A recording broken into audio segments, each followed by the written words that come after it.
தள்ளுபடி அத்தனை பேரும் அல்லம்படி 6 முதல் 60% வரை ஆடி தள்ளுபடியுடன் super Saravana stores, Chennai, Madurai, Kovai. Sir வணக்கம். சார் வணக்கம். இன்றைக்கு காலையிலேயே அதிரடியாக எதிர்க்கட்சி தலைவர் உதயநிதி ஸ்டாலின் அவர்கள் கைது. நேற்றுதான் தஞ்சை ஆர்ப்பாட்டத்தில் காவிரி பிரச்சனை தொடர்பாக நிறைய விஷயங்களை பேசி தமிழ்நாடு அரசை விமர்சித்திருந்தார். அதில் ஏதோ இரட்டை அர்த்தத்தில் பேசிட்டதாக வழக்கு பதிவு செய்து தஞ்சை காவல்துறை கைது செய்திருக்கிறது. இப்படி பார்க்குறீங்க? அதை பற்றி இவங்க ஒரு அவதூறாக பேசுனாங்க அப்படின்ற ஒரு குற்றச்சாட்டு புகார் பதிவு செய்யப்பட்டிருக்கிறது. அந்த புகாரின் அடிப்படையில் தான் காவல்துறை 6 பிரிவுகளின் வழக்கு பதிவு செஞ்சிருக்கிறதாவும் அதுக்காக தான் கைது செய்கிறதா சொல்லியிருக்காங்க. உதயநிதி என்ன சொல்கிறாருன்னா, நான் அப்படியெல்லாம் எதுவும் பேசலை, நான் பேசுறதே வெட்டி ஒட்டி காப்பி பேஸ்டெல்லாம் பண்ணிக்கிட்டு அவங்க ஒன்று சொல்கிறாங்க. இதை பற்றி ஒன்றும் இல்லை, நான் நீதிமன்றத்தை சந்திப்பேன்னு சொல்கிறாரு. என்னுடைய கருத்து என்னென்னா, ஒரு அரசியல்வாதியின் மீது எந்த விதமான வழக்கு, ஊழல் வழக்காக இருக்கட்டும் இல்லை இந்த மாதிரி அவதூறு வழக்காக இருக்கட்டும், அரெஸ்ட் பண்ண வேண்டிய அவசியமே இல்லை. ஏன்னா இது பொது வழியில் நடந்திருக்குது. எது இவருடைய பேச்சு பொது வழியில் நடந்திருக்குது. இவர்கிட்டேருந்து மேற்கொண்டு விசாரணை நடத்துறதுக்கு எந்த அடிப்படையும் இல்லை. இப்போ நீதிபதியும் அப்படி தான் சொல்லி இவரை விடுவிப்பாருன்னு நான் நினைக்கிறேன். எந்த அடிப்படையும் இல்லை. அப்போ ஏன் அரெஸ்ட் பண்ணணும்? இதில் சாட்சி நிகழ்ச்சிகள்லாம் ஒன்றும் கிடையாது. பப்ளிக்காக அவர் பேசுறது லைவ் டெலிகாஸ்ட் ஆகிருக்குது. அந்த ஃபீட் எடுத்து பார்த்தாங்கன்னா முடிஞ்சு போயிடுச்சு. அவர் பேசுனாரா, இரட்டை அர்த்தத்துடன் தான் பேசுனாரா இல்லையா, இல்லை இரட்டை அர்த்தத்துடன் புரிந்து கொள்ளப்படுகிறதா அப்படின்றதுல நீதிபதி தீர்மானிக்கட்டும், நீதிமன்றம் தீர்மானிக்கட்டும். அதை ஒரு காவல்துறையோ இல்லை ஒரு தனி மனிதர்களோ அந்த கட்சி சேர்ந்தவர்களோ இவர் புகார் அளித்தவர்களோ தீர்மானிக்க முடியாது. அதன் அடிப்படையில் கைது செய்யறதும் தப்பு. அதுவும் குறிப்பாக ஒரு அரசியல், அதுவும் எதிர்கட்சி தலைவர் அப்படின்னு வரும்போது அந்த மாதிரி செய்யக்கூடாது. அதான் நான் சொல்ல வரேன். நீங்கள் வழக்கு போடுங்க, அவர் நீதிமன்றத்துக்கு வரட்டும். அவர் மாதிரி சார்ஜ் ஷீட் போட போறீங்க, அவர் நீதிமன்றத்தில் அவருடைய வழக்கறிஞர் மூலமாக அவர் எதிர்கொள்ளட்டும். அவர் குற்றம் செஞ்சிருக்காரு அப்படின்னா தண்டனை பண்ணி 3 மாதம் 6 மாதம் தூக்கி உள்ள வைங்க. அதான் சரி, அது செஞ்சுட்டு போயிடலாம். இப்படி அரெஸ்ட் பண்றது அப்படின்றதெல்லாம் ஏற்றுக்கொள்வதெல்லாம் நல்லதில்லை. இல்லை, இதில் பெண்களை இழிவுபடுத்தக்கூடிய ஒரு விவகாரம் அப்படின்ற ஒரு பாயிண்ட்ல நிறைய இல்லை. அதான் நடிகை திரிஷா பற்றி அவர் சொன்னார் அப்படின்றது கீழே இருந்து நான் கேள்விப்பட்டது என்ன அப்படின்னா, நான் அதை பார்க்கல, அது லைவ் டெலிகாஸ்ட் பார்க்கல. கீழே இருந்து தான் சொன்னாங்க, திரிஷா வீட்டுக்குள்ள தண்ணி வருது அப்படின்லாம் சொன்னாங்க. இவர் பேர் எதுன்னு சொல்றாரு, ஒருவேளை அதுதான் அவங்களுடைய நோக்கம் போல, நான் தண்ணி சொன்னேன், காவிரி தண்ணி சொன்னேன் அப்படின்னு இவர் ஏதோ சொல்லியிருக்காரு. ஸோ அதை தான் மாற்றி எங்க தண்ணி வரணுமோ அங்கே தண்ணி வர மாட்டாங்கன்னு சொன்னாங்க. அதுதான் இப்போ இதை எங்கே தண்ணி வரணுமோ அங்கே வரமாட்டேங்குது அப்படின்றத எப்படி நீங்கள் ஒரு செக்ஸுவலாக நீங்கள் எடுத்துக்கிறீங்க? Unless that is in your mind, you will not take it that way. இல்லையா? திரிஷா பற்றி சொன்னதுனாலே அப்படியே அந்த தமிழினுடைய அர்த்தமே மாறி போயிடுவான்னா? இல்லை, அது முடிச்சுட்டு ஒரு வார்த்தை சொல்றாரு, நான் காவிரி தண்ணியை சொன்னா நீங்க தப்பா எடுத்துக்காதீங்கன்னா அதை வர. ஏன்னா கீழே இருந்து கத்துனவங்களுக்காக அதை சொன்னார். கீழே இருந்து கத்துறாங்க இல்லையா, அதுக்காக அவர் சொல்லி இருக்கலாம். நான் கன்ஃபார்ம் பண்ணலை, நான் நீதிமன்றத்துக்கே அதை விட்டுடுறேன், நான் கன்ஃபார்ம் பண்ணலை. அவதூறு அப்படின்றது யாரை பற்றி பேசினாலும் அவதூறு தான். பெண்களை பற்றி, ஆண்களை பற்றி அப்படின்றதுலாம் வராது. எதுவாக இருந்ததுனாலும் அவதூறு அப்படின்றது வழக்கு தொடரப்பட்டு விட்டது, அவ்வளோதான், முடிஞ்சு போச்சு. அவர் அரெஸ்ட் பண்ணுறது எதற்கு அப்படின்றது என்னோட கேள்வி. நீதிமன்றம் ஒரு அறிவுறுத்தலை கொடுத்திருப்பதாக தகவல். 12 மணிக்குள்ள அவரை அரெஸ்ட் பண்ணக்கூடாது அப்படின்னு சொல்லிட்டு அதையும் மீறி அரெஸ்ட் பண்ணியிருக்கிறதா சொல்றாங்க. அதான் விஜயனுடைய அரசு இல்லாட்டி விஜய் அரசுல இருக்கிறவங்க அந்த மாதிரி இந்த மாதிரி எல்லாம் ஒன்று திணிக்கிறாங்க. இப்படியெல்லாம் கைது பண்ணி தூக்கி உள்ள வச்சுட்டா என்ன சாதிச்சு? இப்போ நீங்க 2 எம்எல்ஏக்களை கைது உள்ள போட்டு முடிச்சு 2 பேரும் வெளில வந்துட்டாங்க. என்ன நீங்க சாதிச்சிட்டீங்க? இதைதான் மோடி செஞ்சாரு. இவர் விஷயத்துல, செந்தில் பாலாஜி விஷயத்துல 400 நாட்களுக்கு மேல சிறையில் இருந்தார். என்ன சாதிச்சிங்க? அந்த குற்ற வழக்குல அவர் வேலை வாங்கி தருவதாக பணம் வாங்கினார் அப்படின்றது அந்த வழக்கு. அதுல பாத்தீங்கன்னா பணச்செலவு அப்படின்றது வரவே இல்லை. வெளிநாடுக்கு போயிட்டு உள்ள, ஆனால் இடி வந்துச்சு, இடி அந்த வழக்கு போட்டாங்க. கடைசி வரைக்கும் அவங்களால எதையுமே ஒரு சின்ன எவிடன்ஸ் கூட கொடுக்க முடியாத நிலையில தான் சுப்ரீம் கோர்ட் அவர் பிணையில விடுதலை பண்ணிச்சு. நீங்க இந்த வழக்கை எப்போ முடிப்பீங்க, எப்படி முடிப்பீங்கன்னு எங்களுக்கே புரியல அப்படின்னு சொல்லிட்டு நீதிபதி விடுவிச்சாரு. அப்போ இதெல்லாம் கேவலம் இல்லையா? அதே மாதிரி ஏற்கனவே உதயநிதியை கைது பண்றதுக்கான முயற்சியில தான் பாஜக அரசு ஈடுபட்டது. அதுக்காகத்தான் இந்த டாஸ்மாக் ஊழல் அப்படிலாம் சொல்லிட்டு 1000 கோடி அப்படிலாம் சொல்லிட்டு ஊடகங்கள்லாம் பெருசா பேசப்பட்டது. கடைசியில் ஒரு சினிமாக்காரங்களை ஒரு வாக்குமூலம் பெறுவதற்காக இவங்க ப்ரெஷர் பண்ண போகும்போது தான் அவர் வீட்டை லாக் பண்ணிட்டு போயிட்டாரு. அவர் இதுக்கு போகும்போது தான் 2 கேள்வி நீதிமன்றம் கேட்டுச்சு. இந்த சினிமாக்காரரு தப்பு பண்ணாருன்றதுக்கு பூர்வாங்க ஆதாரம் ஏதாவது இருக்கான்னு கேட்டுச்சு. இல்லை. அப்போ அவருடைய வீட்டை சீல் பண்ணிங்களா, திறந்து விடுங்க அப்படின்ச்சு. 2வது, எப்படி ஒரு நிறுவனம் ஊழல் பண்ணதை வழக்கு போட்டது அப்படின்னு சொல்லிட்டு ஈடியை பார்த்து கேட்டார். ஒரு நிறுவனம் ஊழல் பண்ணிச்சுன்னா நிறுவனத்தில் இருந்தும் ஊழல் பண்ணான்னு சொல்லு, நிறுவனமே ஊழல் பண்ணிச்சுட்டு எப்படி கணக்கு போட்ட, என்ன அடிப்படை அது, சட்ட அறிவோட தான் போட்டிங்களா இல்லையா அப்படின்னு சொல்லி திருப்பி விட்டுச்சு. ஒன்றும் இல்லாத போச்சு இல்லை. ஸோ இதெல்லாம் ஏன் நடக்குது அப்படின்னா பொலிட்டிக்கல் எக்ஸிஜென்சி, அரசியலுடைய வசதிக்காக செய்யும் போது அப்படி ஒரு தவறுகள்லாம் நிகழும். இதே தான் விஜயனுடைய அரசு இப்போ செய்யுது. உதயநிதி ஸ்டாலின் அவர்கள் கைதாகும் போது அந்த வேனையிலிருந்து ஒரு பேட்டி அளிக்கிறார். இந்த கைதான காமெடியாக தான் பார்க்குறாரு. எப்படி பார்க்குறேன்? இல்லை, அது அவருடைய பார்வை, அது வேற விஷயம். அது ஒன்றும் சீரியஸாக எடுத்துக்க வேண்டிய விஷயம் ஒன்றும் கிடையாது. ஏன்னா அவர் பேசியிருக்கிறாரு, அவரை பொறுத்த வரைக்கும் நான் அந்த மாதிரிலாம் பேசுகிறேங்கிறாரு. அதனால இது காமெடி எடுத்துக்கிறதுனா இதுக்கெல்லாம் அரெஸ்ட் பண்ணுறதை நான் காமெடி எடுத்துக்கிறேன்னு அவர் சொல்கிறாரு. அவ்வளோதான், வேறு ஒன்றும் இல்லை. உதயநிதி ஸ்டாலின் அவர்கள் எதிர்கொள்கிற விதத்தை எப்படி பார்க்குறீங்க இந்த கைதை? இல்லை, அது வந்துட்டு பொலிட்டிக்கல் சகாசிட்டி. நான் என்ன சொல்ல வரேன் அப்படின்னா, அவர் வந்துட்டு தொடர்ந்து ஒரு அரசியல் பரம்பரையிலேருந்து வந்தவர். அதனால் இதெல்லாம் அவர் ஒரு சாதாரணமான விஷயம் தான். அதுவும் திமுககாரங்களுக்கு சாதாரணமான விஷயம் தான். அவங்க எமர்ஜென்சியை பார்த்தவங்க. அதனால இதெல்லாம் ஒன்றும் பெரிய விஷயம் இல்லை. நான் எதை சொல்ல வரேன் அப்படின்னா, உள்ளபடியே இந்த குற்றச்செயல் அப்படிப்பட்ட ஒரு எண்ணத்தோடு உள்நோக்கத்தோடு உதயநிதி பேசியிருந்தால் அது குற்றமே. அப்படி இல்லை அப்படின்னா குற்றம் இல்லை. இது 2 இடம் தான், இதை தாண்டி வேற எதுவும் இல்லை. இது காவல்துறை தவறாக பயன்படுத்துறாரு விஜய் அப்படின்றது மட்டும் வெள்ளிடை முறை தெளிவா தெரியுது.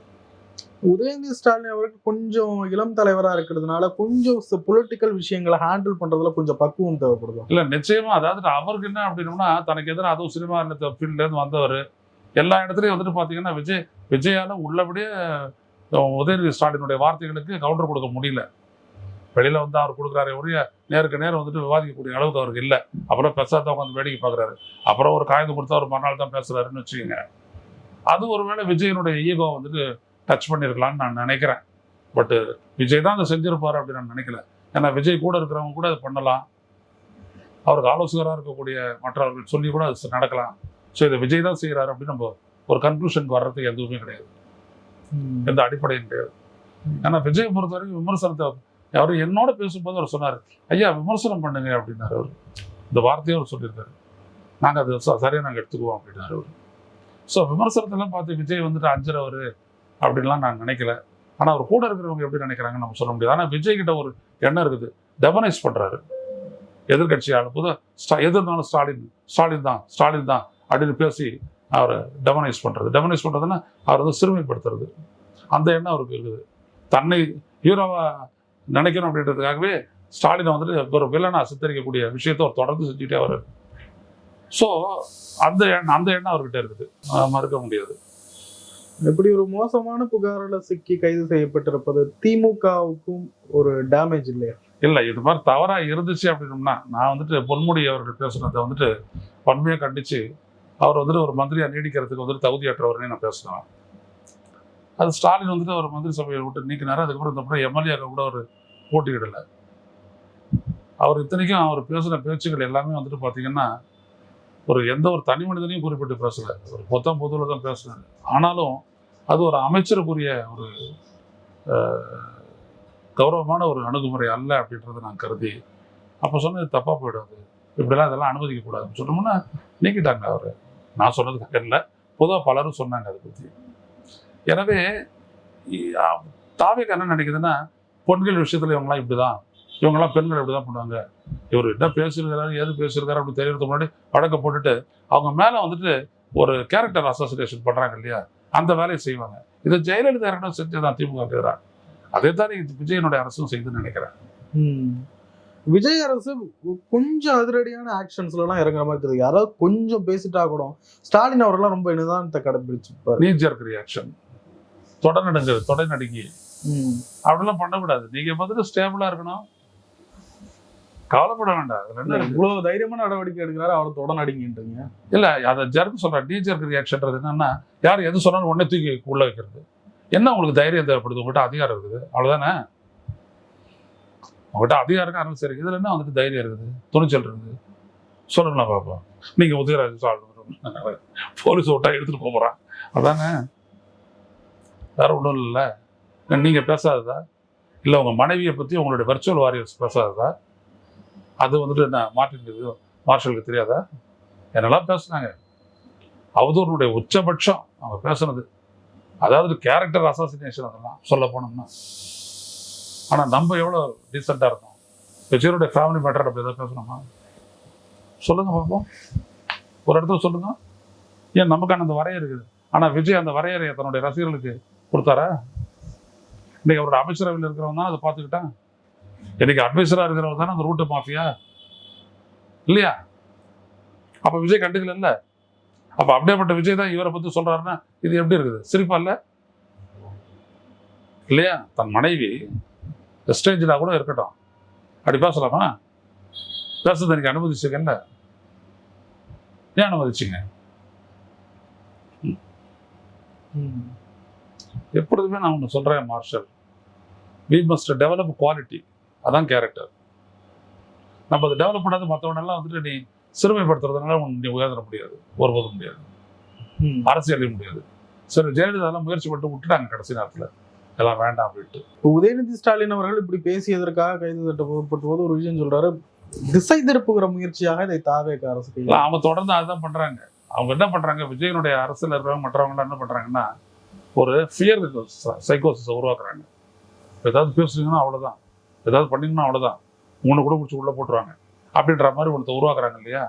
இதுதான் அவங்களுடைய ஆட்சியினுடைய பலவீனம்னு நான் சொல்கிறேன். நீங்கள் விமர்சனத்தை எதிர்கொள்ள அந்த ஆட்சி அஞ்சுது. விஜய் அஞ்சுறாருன்னு நான் சொல்ல மாட்டேன். ஏன்னா விஜய் மட்டுமே எல்லாத்தையும் செய்கிறாருன்னு நம்பல, அதற்கான எவிடன்ஸஸும் நம்மகிட்ட இல்லை. புரியுதுங்களா? விமர்சனன்றது வந்துக்கிட்டே தான் இருக்கும். அவதூறுன்றதை நான் சொல்லலை, விமர்சனத்தை நான் சொல்ல வரேன்.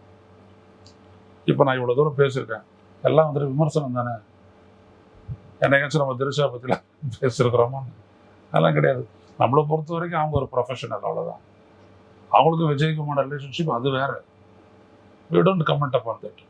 ஆனால் அவங்க வந்துட்டு ஒரு அரசு அதிகாரத்துக்கு வந்தாங்கன்னா அவங்களே விமர்சனத்துக்கு உட்படுத்துவோம், அது வேற விஷயம். அவங்களுடைய தனி வாழ்க்கை வாழ வரைக்கும் அவங்க கண்டுக்க முடியல. சிலர் கண்டனம் தெரிவிக்கிறாங்க, ஜோதி முனிவர்கள்லாம் கண்டனம் தெரிவிக்கிறாங்க, பெண்களை ஒரு பலவீனமாக பாத்திரமா எடுத்துக்கிட்டு எல்லாரும் ஈஸியா அது. அதான் இந்த நீதிமன்றம் உறுதிப்படுத்தணுன்ற மார்ஷல் என்ன பேசினாரு, அது உள்நோக்கமுடைய பேச்சா, இரட்டை அர்த்தத்தோட அவர் பேசினாரா, மகிழ்விக்க அந்த மாதிரி பண்ணாரா அப்படின்றத நீதிமன்றம் தீர்மானிக்கட்டும். ஏன்னா நான் சிலரோட கேட்டுட்டு தான் நான் கூட பேசுறேன். அதனால தான் அந்த இடத்துல இவ்வளோ இழுத்து நான் பேச வேண்டியதாக இருக்குது. இதை கூட பார்க்குற வாசகர்கள் கூட திட்டலாம், அதை பற்றி கவலை இல்லை. நான் கேட்டது வரைக்கும் என்ன அப்படின்னா, அப்படியாப்பட்ட ஒரு நோக்கத்தோட அவர் பேசலை, அது லைவ் டெலிகாஸ்ட் தானே போச்சு அப்படின்றாங்க. இல்லை சார், அப்படி கீழே இருக்கிறவங்களே கத்துறதாவே இருக்கட்டும், அந்த நடிகை பேரை சொல்லி கத்துறதாவே இருக்கட்டும், ஒரு தலைவரா அவங்கள அப்படி பேசக்கூடாதுன்னு சொல்ற பொறுப்புல தானே அவர் இருந்திருக்கணும். அவ்வளோ பெரிய உயர்ந்த ஸ்டாண்டர்டு நீங்கள் எதிர்பார்த்தீங்கன்னா அது நியாயமானது தான். இப்படி பேசாதீங்க அப்படின்னு சொல்றீங்கன்னா நியாயமானது தான். அதுக்கு முன்னாடி ஸ்டாலின் அங்கிள் அப்படின்னு சொல்றதெல்லாம் வந்துட்டு கண்டிச்சிருக்கணும் நம்ம, இல்லையா? ஸ்டாலின் அங்கிள் அப்படிலாம் பேசினாரு, கண்டிச்சிருக்கணும். அது என்னாட்டு முதலமைச்சராக இருந்தோம்னா அப்போ நம்ம எடுத்துருப்போம் நடவடிக்கை. அங்கிள்னு சொல்றதுல தப்பு இல்லை அப்படின்னு, அப்போ எல்லாத்தையும் எடுத்துக்கலாம்ல. அப்போ விஜய் நம்ம வேற மாதிரி பேசியிருக்கலாம்ல. விஜய் இவ்வளோ பேசுறாரு, ஏதோ ஒடுக்க சிலர் மாதிரி அவருடைய அரசு ஆட்சியாளர்லாம் காட்டிக்கிறாங்களே, நீங்க என்ன சொல்றீங்க? அந்த குடும்பத்தை பத்தி என்ன சொன்னீங்க? ஸ்டாலினை மட்டும் நீங்க விமர்சிக்கிறதோட திட்டத்தோட வெளியே திட்டினீங்க. நீங்க அந்த குடும்பத்தை என்ன சொன்னீங்க? நீங்க எவ்வளவு தப்பா பேசிருக்கீங்க. அவங்கள தப்பா பேசுறதை எவ்வளவு நீங்க அனுமதிச்சிருக்கீங்க. அப்புறம் உங்களுக்கு எதிராக இருக்கக்கூடிய இந்த கட்சி வந்துட்டு அப்படி பேசுது அப்படின்னா, ஆனா அவங்க மட்டும் கண்டிக்கணும்னு எதிர்பார்க்கறது சரியா? சொல்லுங்க. அரசியல் எப்பொழுதுமே வந்துட்டு எப்படி அப்படின்னா பந்து மாதிரி அடிச்சா அப்படின்னு திரும்பி வரும். அதனால தான் நான் ஜெயலலிதா அரசு விஷயத்த நான் சொன்னேன், பண்ணாதீங்கன்னு. கலைஞருக்கு அப்பவே இதெல்லாம் 96 நடந்துச்சு. அப்போ என்னோட வயசு ஒரு 40 தான், இன்னைக்கு 70. நான் அதெல்லாம் நிறைய கடந்துட்டு வந்துட்டேன், பார்த்துட்டேன். இது மறுபடியும் உங்களுக்கு எதிராக நடக்கும்ன்றது அன்னைக்கே நான் சொன்னேன். பின்னாடி கலைஞர் கைது செய்யப்பட்டார், எல்லாம் பார்த்துருக்கணும். இப்போ இதெல்லாம் பார்த்து வச்சிருக்காங்க. நாளைக்கு என்ன பண்ணுவாங்க? விஜய் ஏதாவது ஒரு பிரிட்டெக்ஸ்ல விஜய் கைது பண்ணி தூக்கி கொண்டு வைப்பாங்க. எல்லாம் வசதியான வாடுறவங்க தானே. ஒரு 10 நாள் இருந்துருப்பாரு சென்னை மத்திய சிறையில், அப்படி அவங்க எடுத்து உள்ள வைப்பாங்க. செயின் ஆகுதா? எதுக்கு இதெல்லாம்? அப்போ ஒரு மானசீகமான ஒரு அரசியல் இல்லாத போது இல்லை. அதுக்கு தான் விஜய் அரசு இப்போ வித்துடுது, வேற ஒன்றும் இல்லை. ஸ்டாலின் அவர்கள் 41 பேர் உயர்ந்த விவகாரத்திலேயே ரொம்ப அமைதியா அதை ஹேண்டில் பண்ணாரு. விஜயை கைது செஞ்சிருக்கணும், அதெல்லாம் விட்டுட்டாரு. ரொம்ப மென்மையா கையாண்டாரு. எந்த ஒரு தலைவனும் தொண்டர்களை இறப்பதை விரும்ப மாட்டாங்க அப்படின்ற அளவுக்கு பேசினாரு. ஆனா விஜய் அவர்கள் இப்படி எதுக்கெடுத்தாலும் அதிரடி கைதுன்னு இப்படி நடவடிக்கை எடுக்கிறான்னு சொல்றாங்க. 2 பேருடைய இதை எப்படி ஒப்பிட்டு பாக்குறீங்க? இல்ல ஒப்பிடவே முடியாது. ஸ்டாலினால ஒப்பிடவே முடியாது. அதுதான் விஜய்க்கு வந்துட்டு ஆத்திரமே. அவர்கிட்ட இருக்கக்கூடிய அந்த ஈகோ எந்த இடத்துல அஃபெக்ட் பண்ணுது அப்படின்னா, எந்த இடத்தையும் ஒரு ஸ்டாலினை தாண்ட முடியல. சாதனைகள்லையும் சரி. இப்போ முன்னாடி என்ன சொன்னாரு, ஸ்டாலின் என்ன பேசினாரு, இப்போ திருச்சியில் பேசும்போது என்ன சொல்றாரு, நான் ஸ்டாலினும் சொல்லல, அவர் மேல எனக்கு ஒரு அன்பு மரியாதை உண்டுன்னு சொல்றாருல்ல, சொன்னாரா இல்லையா? அப்ப முன்னாடி என்ன ஆச்சு? அந்த பதவியில் எடுத்தா தான் அந்த சேர்ல உட்காரும் போது தான் தெரிஞ்சது ஸ்டாலினா யாருன்றது. இவர் சொன்னார், அங்கிள் எங்க இருக்கிறாரு அப்பான்னாரு. அவர் என்ன சொன்னாரு பதில், அங்கெல்லாம் தேடாதீங்க, மக்களுடைய இதயத்துல தேடுங்கன்னு சொன்னார்ல. பதில் சொல்ல முடிஞ்சது அவங்களால? ஏன்? அவர் சாதனைகள்ல தான் நிக்கிறாரு அவர் முதலமைச்சரா என்ன வரைக்கும். நீங்க எங்க இருக்கு உங்களுக்கு சாதனை? நீங்க இன்ஸ்பெக்ஷன்ல இருக்கீங்க, ஆய்வுல இருக்கீங்க. இடத்துல போய் பாக்குறீங்க, தரையில இருந்து பாக்குறீங்க, கார் ஓட்டி பாக்குறீங்க. இவரெல்லாம் ஒப்பிடவே முடியாதுங்க ஸ்டாலினோட. என்னதான் இருந்தாலும் இவர் எடுக்கிறதெல்லாம் சட்ட ரீதியான நடவடிக்கையா தான் இருக்குது. இது சட்ட ரீதியான நடவடிக்கை இல்லைன்றாங்க. அரெஸ்ட் பண்ணணுன்றது எங்க நெசசிட்டி சொல்லுங்க. இல்ல முதல்ல அவங்க சொன்னது விசாரணைக்காக அழைச்சிட்டு போறோம் அப்படின்ற மாதிரி தான் நியூஸ்ல எல்லாம் போட்டாங்க. கைது பண்ண வந்துருக்குறோம், இது விசாரணை அங்கேயே நடத்திட்டு போயிட்டாரு. விசாரிக்கிறதுக்கு என்ன இருக்குதுன்னு நான் கேட்கறேன். முதல்ல பப்ளிக்ல தானே பேசினாரு. விசாரணை எடுத்துறதுக்கு என்ன இருக்குது? இது நீதிமன்றம் சொல்லும் பாருங்க, எது என்ன இருக்குது? கைது பண்ணி உள்ள வைக்கிறதுக்கு என்ன இருக்குது? கைது பண்ணிட்டீங்களா, நான் விடுதலை பண்றேன் அப்படின்னு சொல்லிட்டு அதே தான் நடக்கும் பாருங்க. நீங்க சாயந்தரத்துக்குள்ள விடுதலை ஆகிறதுக்கான வாய்ப்புகள் அதிகம் இருக்கு. அதான் அதிகம், 100% அதான் செய்வாங்க. இல்ல கோர்ட் இந்த விஷயத்த கொஞ்சம் கடுமையா அணுகாதுன்னு நினைக்கிறீங்களா? இல்லைங்க, அப்படிலாம் அணுகிறதுக்கான அவசியமே இல்லைங்க. கோர்ட் வந்துட்டு இவங்க குற்றச்சாட்டு என்னன்றதை பார்க்காது. கோர்ட் விசாரணைக்கு வந்துடும். பிரச்சனை அவர் எடுத்து ரிமாண்ட் பண்ணும்போது அவங்க எந்த ரீசனையும் பார்க்க மாட்டாங்க. நீ என்ன காரணத்தை சொல்ற, என்னென்ன சொல்றேன்னு இதெல்லாம் பெயிலில் விட்டுருவாங்க. அவ்வளோதான். இதில் விசாரிக்கிறதுக்கு ஒன்றும் இல்லை. பப்ளிக்காக தானே அவர் பேசுறாரு. விசாரிக்க என்ன இருக்குது? ஒன்றும் கிடையாது. நான் பெயிலில் விட்டுறப்போ அப்படின்னு. கொளத்தூர்ல இந்த வாக்குப்பதிவு இயந்திரங்கள்லாம் சரிபார்ப்பு பணிகள் நடந்துகிட்டு இருக்கு. குறிப்பிட்ட அளவிலான வாக்குச்சாவடிகளுக்கெல்லாம் முடிஞ்சிருக்கு. நீங்க அதுல நிறைய விஷயங்களை சமீப காலத்துல பேசுறீங்க. ஏதோ வாக்குப்பதிவு இயந்திரங்கள் எல்லாம் காணுற அளவுக்கு பேசுறீங்க. என்ன அது டீட்டெயில்? வாக்குப்பதிவு முடிஞ்சிருச்சு. அந்த வாக்குப்பதிவு இயந்திரத்தில் இருக்கக்கூடிய வாக்குகள்லாம் எண்ணப்பட்டு முடிவுகள் அறிவிக்கப்பட்டாச்சு இல்லையா? அறிவிக்கப்பட்டாச்சு. அதை எடுத்துட்டு பத்திரமா எடுத்துட்டு போய் நாங்கள் ஸ்ட்ராங் ரூம்ல வைக்கிறோம்னு சொல்றீங்க இல்லையா? ஸ்ட்ராங் ரூம்ல இருந்து கொண்டு வந்து வைக்கும்போது அந்த டேக்ல எந்த விவரமும் இல்லை. அந்த மெஷினே மாத்திட்டு இருக்காங்க. அதுக்கு அர்த்தம் என்னன்றது நீங்க சொல்லுங்க. தேர்தல் முடிஞ்சிருச்சு, வாக்கு எண்ணிக்கை முடிஞ்சிருச்சு. அதை எடுத்தாந்து பத்திரமா ஒரு ஸ்டோர் ரூம்ல வைக்கிறீங்க. அது 5 ஆண்டுகள் இருக்கணும். ஏன்னா தேர்தல் வழக்கெல்லாம் இருக்குது. அந்த பாக்ஸ் ஓப்பன் பண்ணி தான் உள்ள இருந்து எடுப்பாங்க. அந்த கண்ட்ரோல் யூனிட்டை எடுத்து வைக்கிறாங்க. பார்த்தா அதுல சீல் இல்லை, கையெழுத்து இல்லை, விவரம் இல்லை, எதுவுமே இல்லை. இதை நீங்க என்னன்னு சொல்லுவீங்க? மோசடின்னு சொல்லுவீங்களா, ஹியூமன் எரர்னு சொல்லுவீங்களா? ஹியூமன் எரர்னா எப்படி? அந்த ஸ்ட்ராங் ரூம்குள்ள எவனும் இந்த ஸ்பைடர்மேன் மாதிரி யாராவது பூத்தாங்களா உள்ள? பூந்து மாற்றி வச்சுட்டு போயிட்டாங்க உள்ள. அதில் வேற சர்வைலன்ஸு, சிசிடிவி ஃபுட்டேஜ், கேமராலாம் வச்சு பண்ணுறீங்க. எப்படி அது நடந்துச்சு? அப்புறம் சொல்கிறீங்க விவிபேட் ஒர்க் பண்ணலைன்றீங்க. எப்படி விவிபேட் ஒர்க் பண்ணாது சொல்லுங்க. இந்த விவிபேட் எல்லா கண்டிஷன்லையும் வேலை செய்யும் அப்படின்ட்டு SY Qureshi, former chief election commissioner of India சொல்லியிருக்காரு. நான் இருக்கும்போது தான் டெஸ்ட் பண்ணோம் எல்லா கண்டிஷன்லையும். எப்படி அது வேலை செய்யாத போது? ஸ்டாலின் எப்போ உங்களுக்கு கம்ப்ளைண்ட் கொடுக்குறாரு?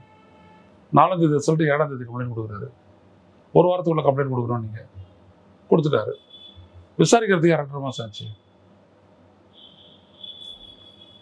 கேட்குறேன். ஏன்னா 1.5 மாசம் தான் அதிகபட்ச டைம்.